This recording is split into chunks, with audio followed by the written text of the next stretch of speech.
In practical terms, this would have just stumped most opponents. This would have just confused them. And Magnus taking a time to just get his senses. It still might pay off. I mean, like, I agree with what Tanya said. The eval bar can be thrown out the window, not because an engine would objectively maybe win, but this is the definition of a blunderable position.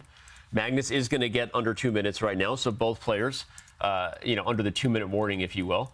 And there's so many tactics here, right? I mean, there's knight g4 coming in all these positions. The e4 pawn is weak. I will not be surprised if Magnus defends it, but a single move could strike that eval bar down. A really nice feature chat that this is what Nodirbek did yesterday to win in a lost position. And this was game 3 against Levon, where he created this complete mess, sacrificed that knight g4. What a move that was, David. And we're seeing similar sort of signs and motives of that. I love how Nodirbek has just given up material and he's just playing for compensation. There's no immediate checkmate on the board. There's no way to win the material back on the board, but he just keeps the tension. Yeah, he keeps the tension. And look, the eval bar already reacting slightly. Magnus, he's trying to trade off pieces. He's trying to get his, maybe get some counterplay. White's rook on d1's opened up. So Abdusattorov needs to strike now or in the next couple of moves.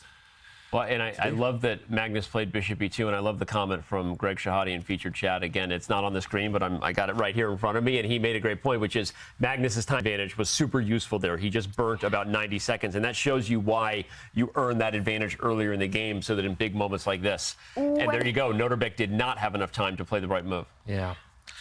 Yeah, I mean, but can't White just eliminate this one? This is why I thought this was maybe not the correct way, because now White can go rook takes knight. I would be taking that knight, without any thought now. I mean, trying to just stabilize it. Yeah. Magnus now touching the 1-minute mark. Will he get rid of this knight? And he does it. Great call there by Sai. And picks up the pawn. The D pawn is weak as well. And Nodirbek with just 25 seconds on the clock. Down 2 pawns now in the position. But he does pick up a key central pawn. I didn't see knight take d4. That simple move. This is why they're so good. They see one move deeper. Magnus had foreseen that he's dropping the e-pawn, but he just gets his king out of dodge. The white king now is actually just running away. And OK, nice pin there from Abdusattorov. Don't pick up that black knight. The white knight is to block the g-file. There's checkmate threats there. It's crazy position. I mean, brilliant play by both sides. Yeah, brilliant. I mean, they're both under a minute now, and it's only a 1-pawn advantage. And Magnus giving the pawn back now. I think it's a great idea. If he gets to the end game, he's the only player who can win, and we know he loves the end game. And if knight takes, well, then now d6 falls. I think you could probably take both ways, but rook takes seems to be the...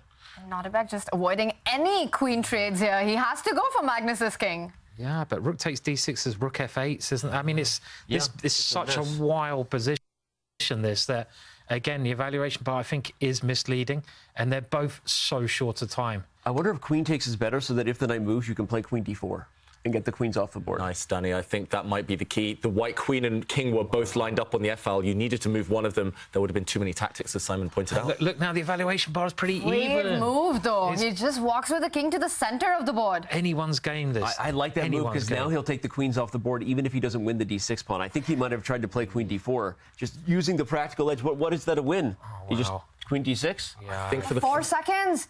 And look at, he reacts. He knows he's made a mistake.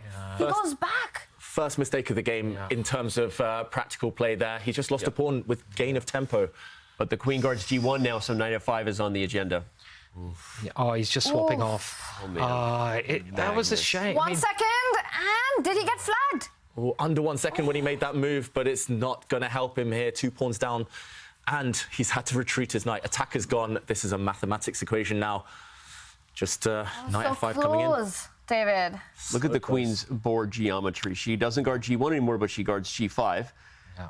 So there's no more checks that follow. Although king f1 would have allowed queen h3. So Magnus is very careful 1 second. about that. And this queen d4. Wait, did he make it? Did he make it? He didn't. He lost on time. Yeah, he's losing right here. Wow, and Nodirbek loses on the clock.